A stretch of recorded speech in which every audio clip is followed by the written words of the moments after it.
Yes everyone, बेटा first question open करें। First question का आंसर है एज पर सेक्शन, देखिए आपको ये लिखना है सेक्शन 464, आपके नोट्स में था ये चीज, थ्योरी आपको नहीं दी गई, बट ये एक बहुत ही बेसिक पॉइंट है कि कितने मेंबर्स होने चाहिए। ठीक है, अगर आपने मैक्सिमम नंबर्स ऑफ पार्टनर्स 50 भी लिखा है तो भी चलेगा, वंस आप टिक कर लीजिए, बट प्रॉपर वे है ऐसे लिखने का, अदरवाइज मैंने थ्योरी नहीं यूज किया जाता इसमें। ये एक बेसिक पॉइंट है कि पार्टनरशिप में कितने मेंबर्स हो सकते हैं, मैक्सिमम 50। किसने डिसाइड किया ये? कंपनीज एक्ट 2013 ने। किस सेक्शन के accordingly? Section 464 along with rule 10। तो अगर किसी ने इतना भी लिखा है according to companies act 2013 maximum partners can be 50 तो भी चलेगा, और अगर 50 मेंबर्स लिखे हैं तो भी ओके है। सर एक्ट के लिए लिखा है, एक्ट 2013। हाँ चलेगा, क्योंकि मैंने आपको थ्योरी दी नहीं थी अभी तो, बट इन फ्यूचर रेफरेंस जब आपका थ्योरी टेस्ट होगा वहां पे मैं क्रॉस कर दूंगा। अगर आपने सेक्शन नहीं लिखा, सेक्शन 464 रूल 10 ये लिखना जरूरी है। ठीक है, हाँ अगर ये एमसीक्यूज है तो अलग बात है, फिर उसमें 50 को टिक कर सकते हो आप। फिल इन द ब्लैंक है तो अलग है। अगर आपका 1 मार्क ऑब्जेक्टिव क्वेश्चन है वहां प्रॉपर डेफिनेशन चलती है। आज टेस्ट डिस्कशन का मीनिंग है दो पर्पस बेटा, एक हम अपने टेस्ट के हर एक पॉइंट को फिर से अंडरस्टैंड कर लें जिस बेस पे टेस्ट बनाया गया था, हर एक पॉइंट हर एक बेसिक क्यों बनाया गया है। अगर आपने ये टेस्ट यहां तक डिस्कस कर लिया तो वहां तक के बेसिक्स फिर से रिवाइज होगी। सेकंड, प्रेजेंटेशन के ऊपर रहती है हमारी बात कि प्रेजेंटेशन में हमें कैसे लिखना है, क्योंकि फाइनल स्टेज है ये प्रेजेंटेशन की, जो चैप्टर आपका ओवर हो चुका है या होने वाला है। ओके, सो इसका और पार्ट है, जिसको जो भी डाउट होगा इमीडिएटली पूछिएगा बेटा। हम एक दिन अगर इस पे स्पेंड कर रहे हैं तो उसका बेनिफिट लीजिएगा, साइलेंट नहीं रहना। आपकी जो मिस्टेक्स हैं उस मिस्टेक्स को मेरे साथ डिस्कस करना है। और स्टूडेंट तो यूज टू हैं, मैं न्यू स्टूडेंट्स के लिए बात कर रहा हूँ। आपने अपने कोई भी आपका कोई एरर है, रोंग है, साइलेंट नहीं रहना है कि क्रॉस कर दिया, ना आपको किसी टेंशन में आना है। उन सब एरर से सीखना है कि आगे से वो एरर्स ना हो, और ओपनली मेरे से बात करनी है कि सर मैंने ये सोचा, मुझे लगा इतने मंथ्स तो मैंने ये किया। ओके, सेकंड, जो फर्स्ट का और पार्ट था जिन्होंने अगर ट्राई किया है तो इसकी एंट्री बनेगी Tom's capital debit to interest on drawing ₹2000। एक मिनट रुकिए, इसमें जो क्वेश्चन था वो ये था, assuming partners capital accounts are fluctuating. अब क्योंकि फ्लक्चुएटिंग है तो यहाँ पे पार्टनर्स कैपिटल अकाउंट की एंट्री होगी, अदरवाइज करंट अकाउंट में एंट्री जाती। इंटरेस्ट ऑन ड्रॉइंग चार्ज करने की एंट्री पास करनी है तो आप ये एक एंट्री बना सकते हैं। अगर किसी ने सेकंड एंट्री भी पास की है तो भी चलेगा, ऐसे नहीं लिखनी बेटा। ये आंसर है ना हमारी, तो आंसर में तो ऐसे लिख देते हैं कई बार। तो आपको जब लिखना है एग्जाम में तो एक एंट्री पास करनी है अगर एंट्री पूछा गया है। तो अब एंट्री कैसे होती है, जैसे आपको जर्नल एंट्रीज का प्रोफार्मा बना के आप करते हो, चाहे आपको एक एंट्री लिखनी हो, आपको उसके लिए जर्नल एंट्रीज का प्रोफार्मा बनाना है। फाइनल एग्जाम का क्वेश्चन अगर है वो, या स्कूल एग्जाम के अंदर journal date particulars LF debit credit amount rupees लिख के फिर उसमें एंट्री पास करनी है, Tom's capital debit to interest on drawings account. साथ में एक सेकंड एंट्री पास कर दोगे तो भी चलेगा, नहीं तो ये एंट्री मिनिमम रिक्वायर्ड है, interest on drawing account debit to PL appropriation. वो है कि इंटरेस्ट ऑन ड्रॉइंग अकाउंट को क्लोज करने की एंट्रीज, जिसको बोलते हैं closing entries. If anyone ask you कि चार्ज इंटरेस्ट ऑन ड्रॉइंग, तो आपकी एंट्री ये बनती है, partners capital debit to interest on drawing. बाद में वो interest on drawing PL appropriation में जाता है, वो क्लोजिंग एंट्री होगी। तो इसलिए कई बार हम ज्यादा एंट्री पास करते हैं कोई तो नेगेटिव मार्किंग भी हो जाती है, तो रिक्वायर्ड एंट्री यही है बस एक। इस तरह से हमें क्वालिटी चेक करना है। अब अगर आपको लगता है कि आपका आंसर, चाहे आपने फर्स्ट अटेम्प्ट किया है या बी की है, इससे मैच करता है तो प्रॉपर बेटा टिक करें, और टिक थोड़ी बड़ी करिएगा क्योंकि फिर पिक्स के थ्रू ही हमें चेक करना है। अब दोबारा पिक्स आएंगी क्योंकि कल जो पिक्स मंगाई गई थी वो मेरे पास एक प्रूफ रहेगा कि आपने बाद में कोई उसके अंदर बाद में तो कुछ नहीं किया ना, कोई क्वेश्चन सोल्व किया या बाद में चेंज किया हो, पेरेंट्स की एब्सेंस में भी ये कोई स्टूडेंट कर सकता है। That was that purpose, pics मंगाने का। आज आप इन सब की पिक्स सेकंड भेजेंगे, मैं आपको बताऊंगा कैसे भेजनी है, ये वो मिक्स हो जाती है। मैं आपके लिए एक व्हाट्सएप ग्रुप तैयार करूंगा टेस्ट सॉल्यूशंस के लिए, सिर्फ पिक्स वहां भेजनी है अपनी। आपको इनविटेशन आ जाएगा आज ग्रुप का कि आज आप इस ग्रुप को ज्वाइन कर लो, उसके अंदर आपको अपनी पिक्स भेजनी है। ये टेस्ट चेक करने के बाद पिक्स, क्रॉस, सर्कल सब कुछ आपने प्रॉपर करना है, वो थोड़ा साइज ऐसा करना है कि दिखे पिक में, ठीक है। सर टिक करके नंबर भी देना है वहां पे? नहीं बेटा नहीं, ये नहीं कहा गया, मार्क्स। Okay sir. हाँ नहीं नहीं, वो तो हमारा वर्क है, आपको सिर्फ चेक करना है। उसके दो पर्पज है, आपको भी क्लियर हो जाएगा और हमारा वर्कलोड भी कम हो जाता है, और मैक्सिमम मिस्टेक्स आप निकाल सकते हो अपनी ना सामने से। हम आपकी इतनी मिस्टेक्स निकाल नहीं पाएंगे कभी भी। सेकंड आंसर, अब आपके पास इस क्वेश्चन में प्रॉफिट इन एडुकेट है, so interest on capital which is 50,000, अन्ना का 30। अब इसको भी आप कैसे दिखाओगे, या तो आप प्रॉफिट एंड लॉस एप्रोप्रिएशन को बना के दिखाओगे। अब क्वेश्चन में क्या लिखा हुआ है उसके अकॉर्डिंगली आंसर होना चाहिए। चेक करते हैं, क्वेश्चन है हमारा ये,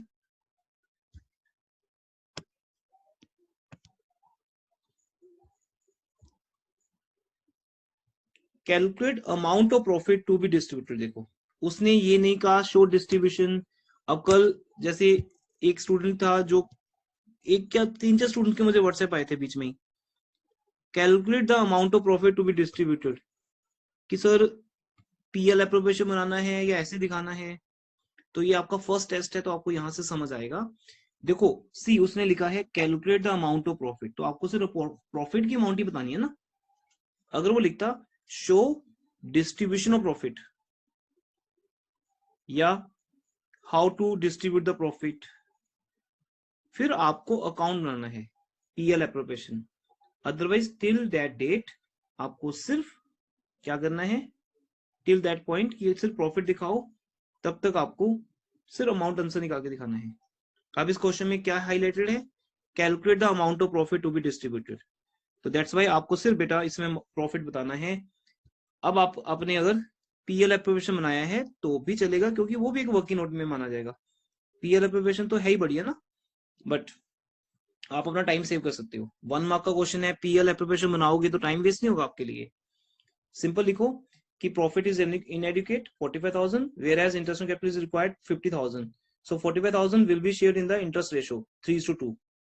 तो आप 3:2 रेशो में प्रॉफिट को डिस्ट्रीब्यूट कर दो, और आपका आंसर होगा अन्ना का 27,000, बॉबी का 18,000।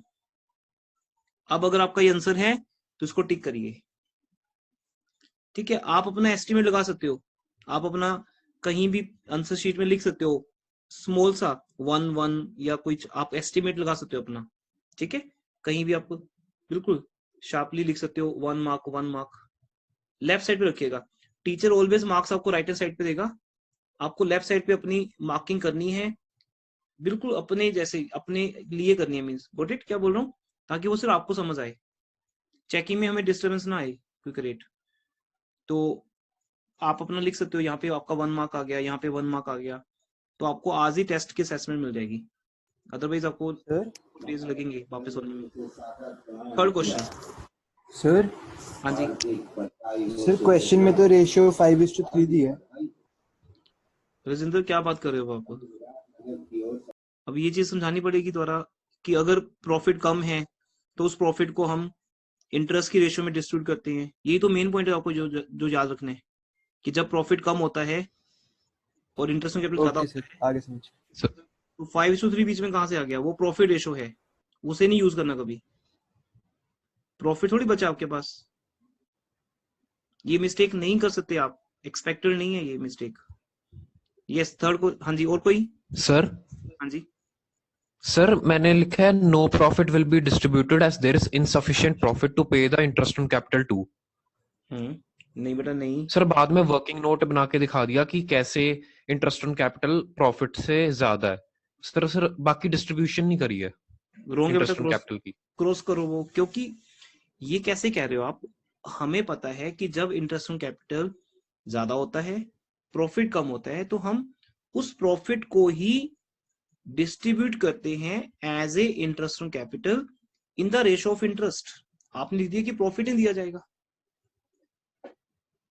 सर क्वेश्चन में पूछा भी तो यही था कि कितना प्रॉफिट देना चाहिए। तो आप लिखोगे कि प्रॉफिट 45,000 दिया जाएगा, अन्ना को 27,000, बॉबी को 18,000।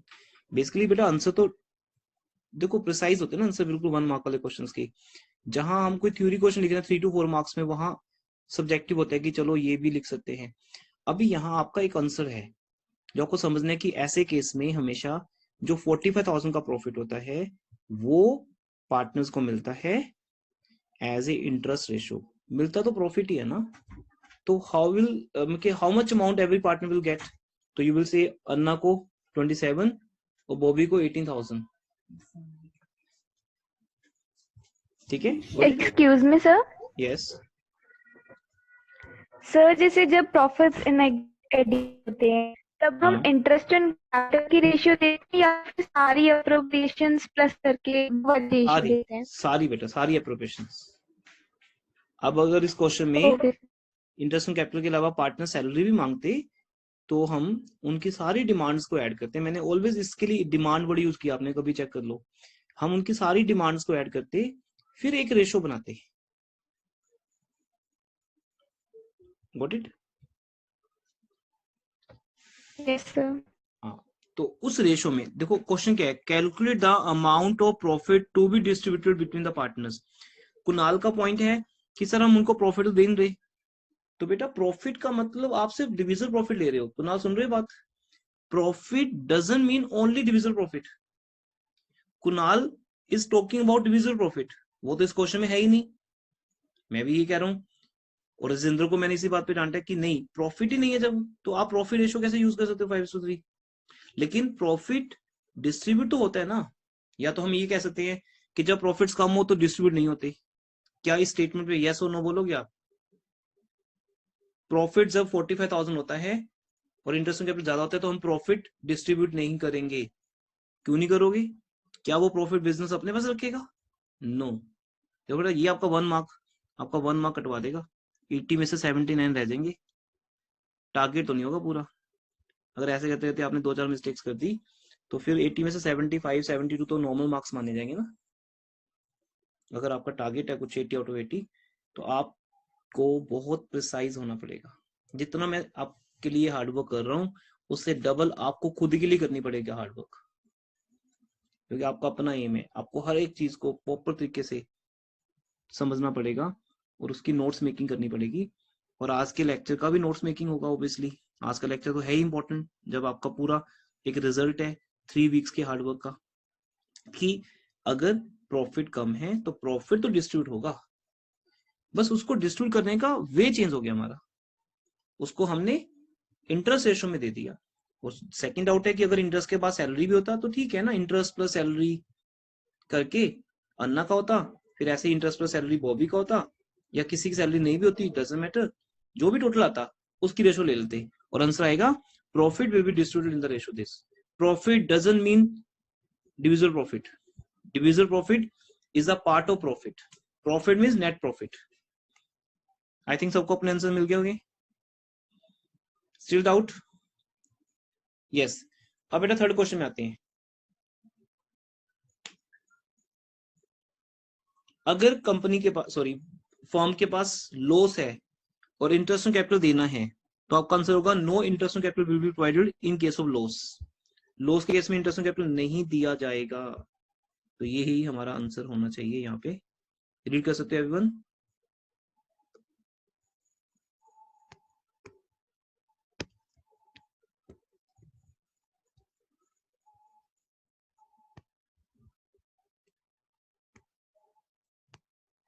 सर इसका मैंने आंसर लिखा है कि because interest on capital is appropriation, इसके कारण नहीं देंगे हम इनका। तो ये तो लिखे सामने मेरा, सेम ही तो है। ठीक है, डिफरेंट थोड़ी ना आपका आंसर।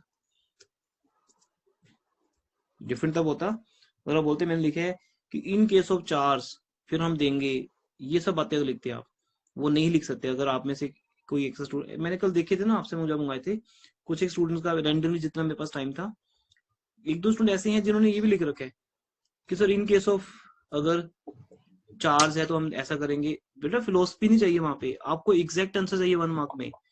क्या उसने मेंशन किया है कि यहाँ पे इंटरेस्ट ऑन कैपिटल को चार्ज मानना है? तुम्हारे रूल्स क्या हैं? बेसिक्स पे कमांड करो, बहुत ज्यादा क्वेश्चन सोल्व करने से कुछ नहीं होने वाला एग्जाम में। आपको ये बेसिक क्लियर होना चाहिए।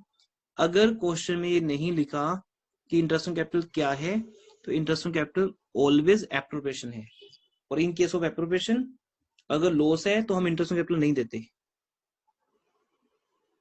हाँ, अगर प्रॉफिट होता तो मैं कहता हूँ 1 रुपया भी होता तो भी वो हम डिवाइड कर देते इंटरेस्ट की रेशो में, जैसे मैंने अभी ऊपर 45,000 डिवाइड किए हैं। Then fourth question, I think किसी का डाउट होना चाहिए इसमें। इसको भी अगर कोई गलत कर रहा है तो बेटा फिर तो वरीड है, पॉइंट ऑफ वरी है एक, कि आप ये भी गलत कर रहे हो, फोर्थ क्वेश्चन भी गलत कर रहे हो, जहाँ पे पता ही है कि कैसे निकालना है। 6.5 आएगा। अब आपका अगर 6.5 के अलावा कुछ और आया है तो you can discuss with me. आपको डांट पड़ रहे, आपको कुछ भी हो, पूरा ग्रुप सुने आपकी बात, आपने उसकी परवाह नहीं करनी। Don't care for that. डांट खाओ, सामने से बात करो। सर रेट बाय 100 नहीं लिखा, सिर्फ रेट लिखा है। वो कोई नहीं, चल जाएगा वो बात, वो रेट बाय 100 ही होता है, उतना चल जाएगा। मेन सर तो मैंने लिखा है 6.5 की जगह एवरेज है, इन दोनों की आएगी यहाँ पे। क्रॉस करो। एवरेज कैसे यूज कर लोगे? एवरेज क्या आंसर होगा बताओ? नहीं मतलब जोन सी आपने कहा नहीं था कि एवरेज मान के चलेंगे हम इसके दोनों की ड्राइंग्स को नहीं, वो मैंने तो करके। बहुत कुछ कहा होता है। क्वेश्चन क्या है वो देखो, पहले क्वेश्चन रीड कर लेते हैं हम। How would you calculate interest on drying of equal amounts drawn at the day first day of every month? फिर आपको बताने पड़ेगा कितने मंथ्स का चार्ज करेंगे। एवरेज क्या आपने पहले निकाल के है कि एवरेज कितनी है? नहीं, मैंने ये लिखा है total drawings into rate by 100 into average by 12। बेटा ये क्या बात हुई? फिर ये तो हर कोई आंसर दे देगा एवरेज। एवरेज तो फिर एवरीथिंग एवरेज है यार। जो भी तुम क्वेश्चन आंसर देते हो एवरेज के बाद उस हिसाब से देते हो। फिर हमें ये समझने की जरूरत क्या है कि कहाँ 6 मंथ्स आएगा, कहाँ 4.5 मंथ्स है। ये तो एक स्मार्ट आंसर हो गया ना कि एवरेज लिख दो। अगर आपको बोला जाए कि आप कहाँ रहते हो तो आप बोलो इन इंडिया, फिर तो ऑलवेज आंसर ठीक है, गलत हो नहीं सकता क्योंकि इंडिया में रहते हैं हम सब लोग। प्रॉपर एड्रेस बताने की नीड ही नहीं है, आपको प्रॉपर एड्रेस बताना पड़ेगा। वो तो उसको ही पता है कि इंडिया में रहते हैं हम। कोई आपसे अगर एड्रेस पूछ रहा है इंडिया में रहते हुए, तो आप नहीं कह सकते ना एवरेज। एवरेज तो पता ही है, जहां पर एनम है वहां ऑलवेज एवरेज मंथ्स का ही लगता है। आप इस हेडिंग को लेके जाओ 2 पार्ट्स में। When rate is per annum वहां पे लगता है एवरेज पीरियड अजम्पशन, जहां ओनली रेट है वहां लगता है एवरेज रेट अजम्पशन। अब एवरेज पीरियड में 2 पार्ट आते हैं, डेट्स आर नॉट गिवन, तो फिर हम एवरेज 6 मंथ्स ले लेते हैं, या फिर अगर बिजनेस 9 मंथ्स का है तो उसकी एवरेज आती है 4.5। अगर dates are in standard form तो फिर उस हिसाब से, या अगर डिफरेंट डेट्स हैं तो हम प्रोडक्ट मेथड से बताते हैं। आपको बताना तो पड़ेगा कितने मंथ्स का। एवरेज वर्ड लिखना तो ये कॉमन आंसर हो गया।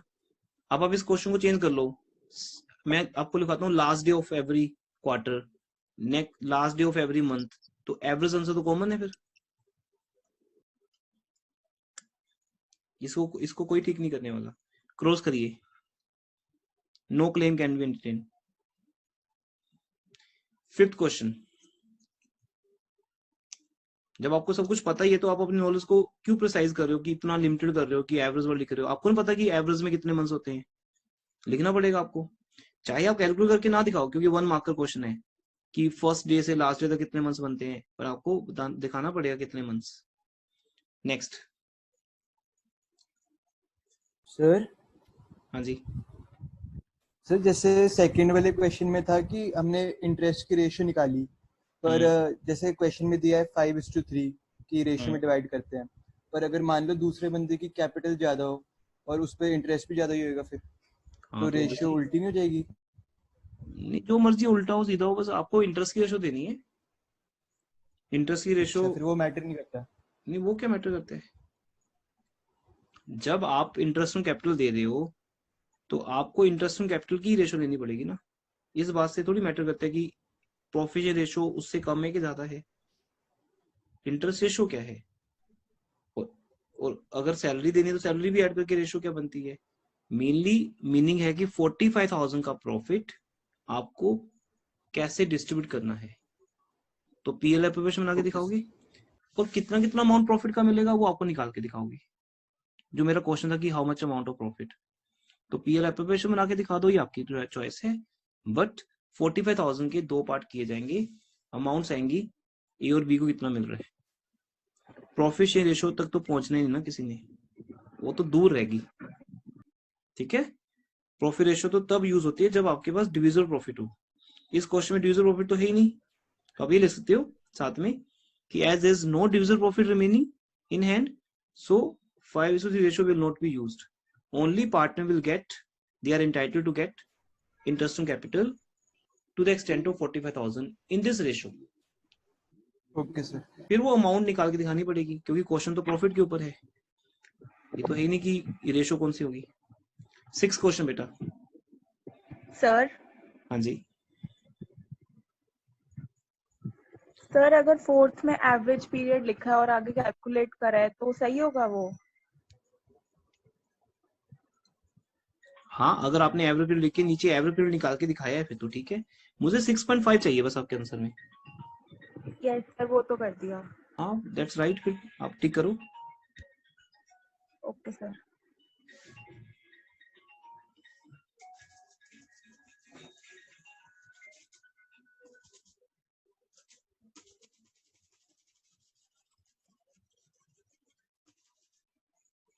हाँ जी, अब आपको 6 क्वेश्चन में किसी को डाउट है, यू कैन डिस्कस, क्योंकि ये समझाने वाला भी नहीं है मेरे, आप देख लीजिए। सर मेरे को एक डाउट है, मैंने थोड़ा अलग करा है इसको। करो बेटा डिस्कस। सर मैंने जो ओरिजिनल कैपिटल है उसको 12 मंथ्स के लिए निकाला है और फिर जो एडिशनल कैपिटल है उसका 8 मंथ्स के लिए निकाल कर ऐड करें। हाँ तब भी ठीक है। इंस्टेड ऑफ, ठीक है सर? यस यस बेटा, बिल्कुल ठीक है, कोई प्रॉब्लम नहीं उसमें। आपका आंसर सेम आएगा 26,000। Yes sir. बट आप ये वाला वे यूज मत करो, क्योंकि जिस दिन मैंने ये लिख दिया कि कैपिटल विड्रॉ भी हो रही है, वहां फंस जाओगे आप। सर जैसे बी के उसमें कैपिटल विड्रॉ भी हो रहा है तो लास्ट में मैंने वो भी माइनस कर दिया। वो कर नहीं सकते ना फिर माइनस, वही तो बात है। अच्छा okay, आप वो तरीका यूज नहीं कर सकते, तभी कह रहा हूँ कि ये जो आपने सोल्व किया है वो सिर्फ वन वे में ठीक है, कि जब कभी सिर्फ एडिशनल कैपिटल आती है ना, वो ठीक है, उस टाइम हम सोच लेते हैं वैसा। अदरवाइज जो स्टैंडर्ड वे है वैसे ही चेक होगा आपका पेपर, कि आप पहले उतने अमाउंट पे उतने मंथ्स का, दूसरी अमाउंट पे दूसरे मंथ्स का।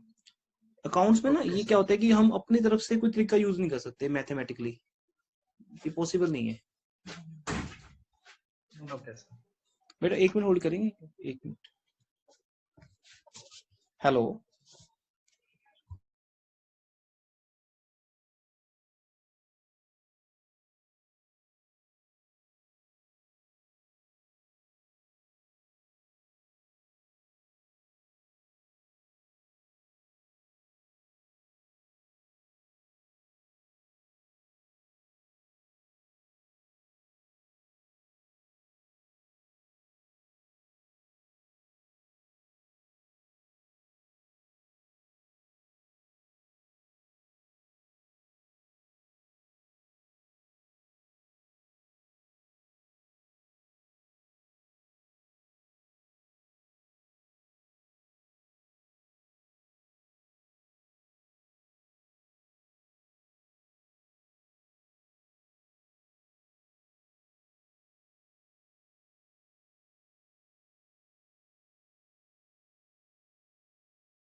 यस बेटा, तो वो वे आउट ठीक है अगर आपने किया है, इस केस में ठीक है, इस केस में आपका रॉन्ग हो जाएगा, तो उसको आप सर्कल करते हुए उसको क्रॉस कर दो कि आगे से यूज नहीं करेंगे। Yes sir. बिकॉज यही एक वे आउट है इस केस में करने का, जब हमारा कैपिटल, और फिर इसको आप स्टैंडर्ड फॉर्म में यूज करो कि आगे से चाहे कैपिटल ओनली एडिशन है चाहे विड्रॉन है, मुझे चेन मेथड ही यूज करना है। ठीक है, नेक्स्ट आगे भी इस क्वेश्चन में किसी का डिस्कशन है? और सर मैंने बाय मिस्टेक नेक्स्ट क्वेश्चन की रेशियो 10% ले ली। तो क्रॉस है बेटा, इसको तो हम सिली मिस्टेक कहते हैं। अभी आप क्रॉस करके लिख दो, अपनी मिस्टेक को लिख दो, थोड़ा बड़ा करके कि by mistake I have taken the ratio next question, what जो भी मिस्टेक लिख दो।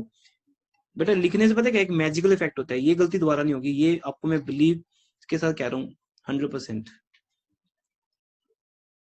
स्पिरिचुअली अगर हम माने इस बात को, प्रैक्टिकली माने एज ए साइंस भी है एक, कि जब तुम ऐसे लिख रहे होते हो ना तो आपकी सोल, आपका माइंड, आपका एक इंटरनल जो हमारी कंसिडरेशन होती है वो देख रही होती है उस चीज को, है ना।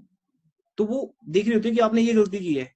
नेक्स्ट टाइम जब आप खुद उस टेस्ट को दोबारा कर रहे होते हो या फिर कोई और पेपर कर रहे होते हो तो आपको पता होता है कि मैंने गलती की थी यार, ये गलती दोबारा नहीं करनी, क्योंकि यहाँ हो जाए उसकी कोई प्रॉब्लम नहीं है, क्योंकि ये हमारा एक इंटरनल असेसमेंट है, ट्यूशन के अंदर की गलती है जो सिर्फ यहीं तक रह जाएगी। अगर आप फाइनल एग्जाम में करोगे तो वो पूरे इंडिया में जाएगा रिजल्ट आपका, और वहां से आपका ग्रेड इवेल्युएट होगा। तो आपको यहाँ मिस्टेक्स करनी है, मोस्ट वेलकम, और वहां से सीखना है। अब ये लिखो बड़ा करके, जैसे कि आप अपनी खुद इंसल्ट कर रहे हो, इतने अच्छे से लिखो कि मैंने ये गलती की है, ठीक है, ताकि चेकिंग के टाइम भी गलती से भी आपको मार्क्स ना मिले और आपको ये चीज थोड़ी सी पिंच हो और नेक्स्ट टाइम से गलती ना हो। सब कॉन्शियस माइंड में ये सब लिखा जाता है, हमें पता नहीं, क्योंकि आप लोगों की रिसर्च इतनी नहीं होगी मेमोरी के ऊपर।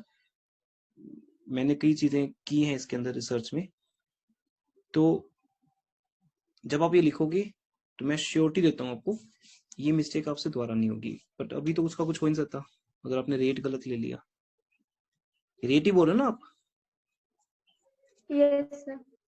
तो बस ये बेसिकली मैं सबको बोल रहा हूँ ये सब बातें। तो बेटा क्रॉस करो और रीजन लिख दो कि मैंने रेट गलती से वो ले लिया, सो तो नंबर नहीं मिलेंगे कुछ भी आपको, क्योंकि अकाउंट्स में न्यूमेरिकली जब हम कोई गलती करते हैं कैलकुलेशन में, या आंसर गलत निकालते हैं, या मंथ्स गलत लेते हैं, या रेट गलत देते हैं, तो कॉन्सेप्ट के मार्क्स नहीं मिलते आपको। कॉन्सेप्ट आपका ठीक होगा, I know 4 month 7 month 1 month जो भी किया होगा आपने, पर कॉन्सेप्ट के मार्क्स ही खत्म हो गए ना जब तक आपका आंसर ठीक नहीं है।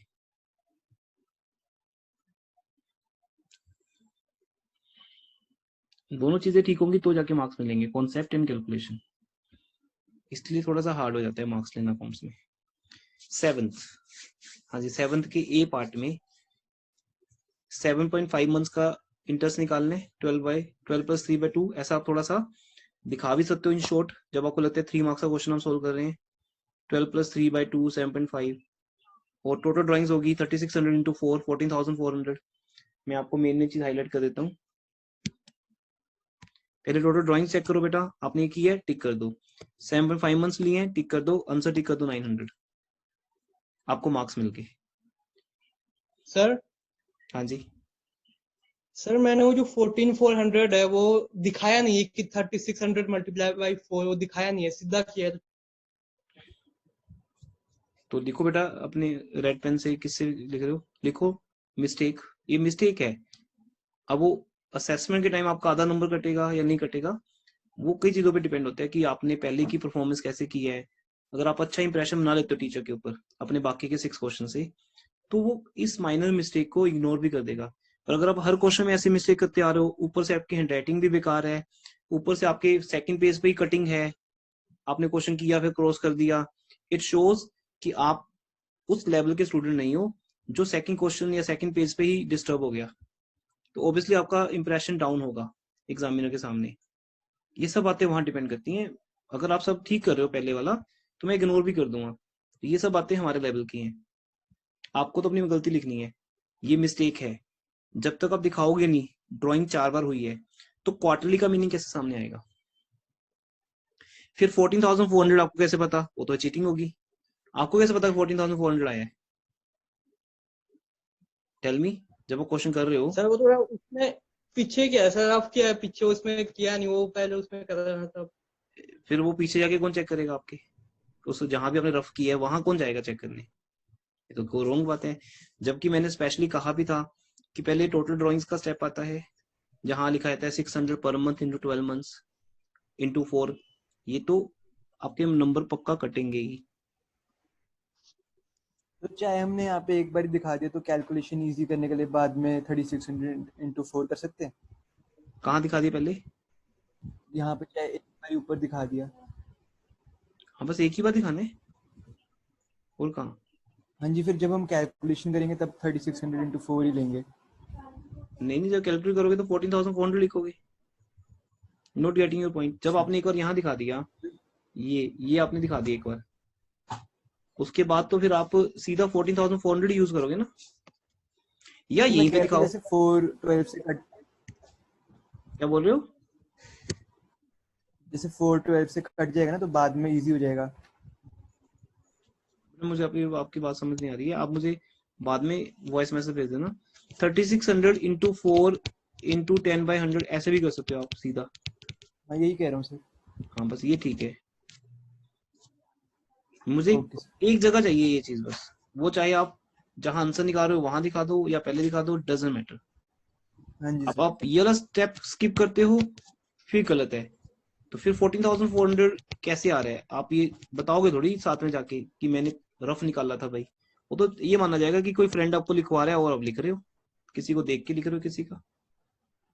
ओके जहां आपका वर्किंग्स कम होगी वो चीटिंग में ही माना जाएगा, चाहे आप चीटिंग नहीं कर रहे।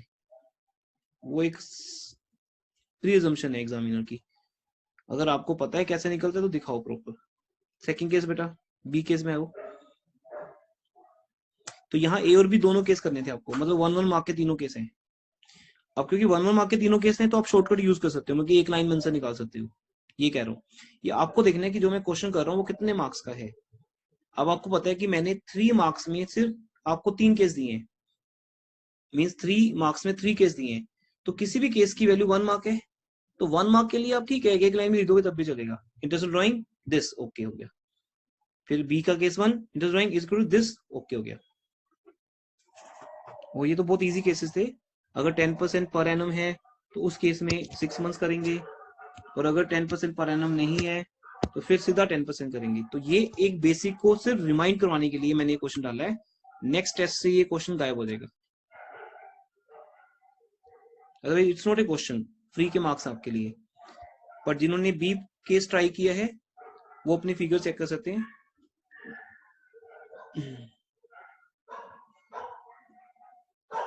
उसके लिए पहले आपको ये करना है वर्किंग नोट में।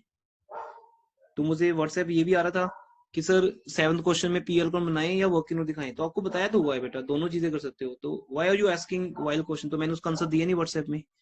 क्वेश्चन टेस्ट करते वक्त आपको थोड़ी बताएगा टीचर ये सब चीजें, पहले कंफर्म करो। वाइल क्वेश्चन तो मैं सिर्फ आपकी इतनी हेल्प कर सकता हूँ कि किसी क्वेश्चन में अगर आपको डाउट है कि वो गलत है, देन आई कैन चेक कि कोई स्टेटमेंट गलत है तो मैं ठीक करवा सकता हूँ, इतना ही कर सकता हूँ जहाँ पे मेरे एंड से कोई मिस्टेक है। तो आप पीएल बनाओ या वर्किंग नोट बनाओ, ये आपकी चॉइस ऑलवेज रहेगी। अब मैंने देखो अपना टाइम सेव किया, नेट प्रॉफिट लिखा, उस पे डब्ल्यू का interest on loan 6% per annum दिखा दिया, क्योंकि जब रेट गिवन ना हो तो 6% अज्यूम कर लेते हैं। उसके बाद जो प्रॉफिट आया वो पीएल अप्रोवेशन में जाएगा, और साथ में एक नोट आ जाएगा, in absence of deed no salary is provided and profit is shared equally.